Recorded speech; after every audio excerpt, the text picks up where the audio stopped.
May 24th, 1998. 28,000 feet up Mount Everest, the northeast ridge. A woman is lying on the rocks, clipped to a fixed rope by her harness, unable to move. Her skin is milky white and totally smooth, a sign of severe frostbite that makes her look like a porcelain doll. Her eyes stare upward, unfocused, pupils huge dark voids. She's been here all night, alone, in temperatures of 40 below zero, in the death zone, where the air is so thin that your body literally begins to consume itself. "Don't leave me," she whispers. The climbers who found her are minutes from the summit of the highest mountain on Earth. They have a choice: abandon a lifelong dream to try to save a woman who is almost certainly dead, or push past her to the top. They left her to die on Everest. This is her story. Her name was Francys Arsentiev. She was 40 years old, born in Honolulu, Hawaii. She was attempting something no American woman had ever done: summit Mount Everest without supplemental oxygen. At the summit of Everest, 29,032 feet above sea level, the air contains 1/3 of the oxygen it does at sea level. Your brain shrinks inside your skull. Your lungs pull against nothing. Your blood thickens to the consistency of syrup. Most climbers use oxygen bottles just to survive up there, not to climb faster, but to not die. Francys wanted to do it on her own 2 lungs. She climbed with her husband Sergei, a Russian mountaineer. They had met on a previous expedition and married soon after. They were a team of 2, no Sherpas, no guides, no supplemental oxygen, no radio. In the modern era of Everest, where most climbers pay between $60,000 and $100,000 for a fully guided expedition with Sherpa support and oxygen, the Arsentievs were climbing in a style that the community called alpine: fast, light and alone. It was more pure. It was also far more dangerous. They had attempted the summit multiple times in the preceding days, turned back each time by bad weather. Weather windows on Everest are narrow, sometimes only a few hours. Miss the window, and you either wait or you climb into a storm. The Arsentievs waited. On May 22nd, 1998, the weather broke. They reached the top. Francys became the first American woman to summit Everest without bottled oxygen. Sergei was right there with her. The descent is where Everest kills. 80% of all Everest deaths happen on the way down. Your body is exhausted, your oxygen is depleted, and you still have to descend 9,000 vertical feet of ice and rock to reach safety. The mountain has a way of letting you summit, and then taking its payment on the way back. On the descent, Francys and Sergei became separated. The details are unclear: whiteout conditions, exhaustion, the mental fog of oxygen deprivation. At extreme altitude, the brain stops processing information correctly. You forget where you are. You forget which direction is down. You make decisions that make no sense to anyone who isn't in that state.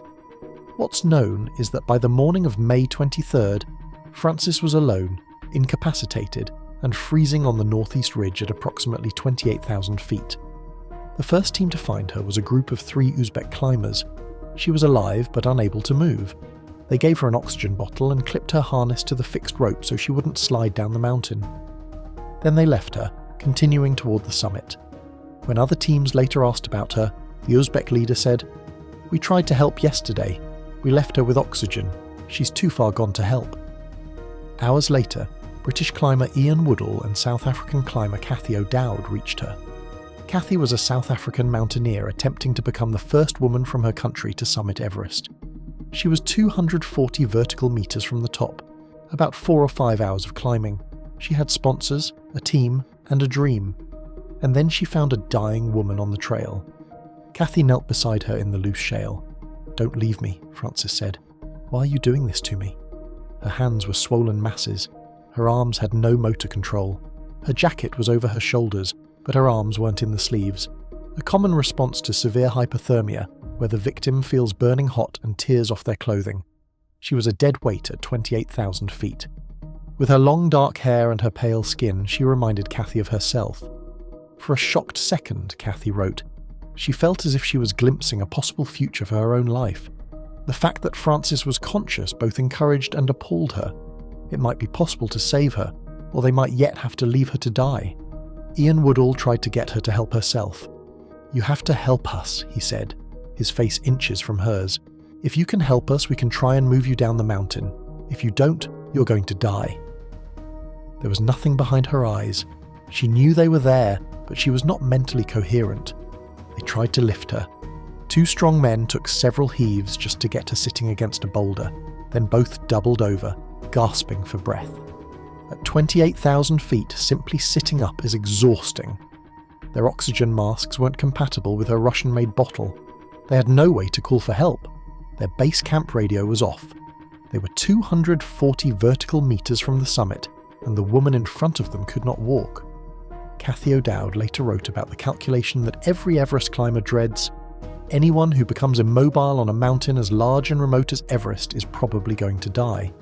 On this side of the mountain, we would have to get the victim all the way back to base camp before we could contemplate trying to find a helicopter. If they had to be carried, that would require a number of teams, dozens of people, and at least 3 days climbing. They made a choice, they left her, they climbed on, they reached the summit of Mount Everest. "I am an American! I am an American," Francys said as they departed. Those were among the last words she ever spoke.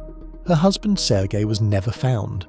His ice axe and a coil of rope were discovered on the ridge slightly below where Francys lay. The evidence tells a story. Sergei had made it down. He was safe. And he turned around and climbed back up into the death zone to find his wife. He died trying. His body has never been recovered. He's still somewhere on the northeast ridge of Mount Everest. For 9 years, Francys's body remained on the mountain, visible to every climber on the northeast ridge route. She lay on her side in her climbing gear, dark hair visible beneath her hood, looking like she was resting. She became known as Sleeping Beauty, the most famous body on Everest and one of the most haunting images in mountaineering history. Every climber who took the northeast ridge route had to walk past her. Some paused, some prayed. Most just kept walking. That's what you do on Everest. The mountain doesn't let you stop. In 2007, Ian Woodall, the same British climber who had found her alive and been forced to leave her 9 years earlier, returned to Everest on a private mission. He located her body on the northeast ridge, and after a brief ritual moved her remains to a lower location out of view of the main climbing route. He also found and moved the body of one of the Uzbek climbers who had stopped to help her. 9 years after he couldn't save her life, he gave her what dignity he could. The story of Francys Arsentiev raises a question that the climbing community has never fully answered. When climbers walk past a dying person on Everest, is it survival, or is it something else? Cathy O'Dowd and Ian Woodall tried to help. The Uzbek climbers gave her oxygen. No one was a villain, but no one could save her either. At 28,000 feet above the death zone, the margin between life and death is measured in minutes and oxygen. There are no rescue helicopters that can fly that high. There are no paramedics. There is only you, the cold, and the mountain. Francys Arsentiev wanted to stand on top of the world on her own lungs. She did. She was the first American woman to do it without oxygen. She just couldn't get back down. Sergei went back up for her. That's the part that stays with you. He had made it down. He was safe. And he turned around and climbed back into the death zone to find his wife. They never found his body. They found his ice axe and his rope lying on the ridge where he'd been searching. He's still up there somewhere. "Don't leave me." That's what she said. And in the end, they had to. The mountain doesn't negotiate. It doesn't care about your summit, your marriage, or your dream. It just waits. New mountain documentary every Thursday.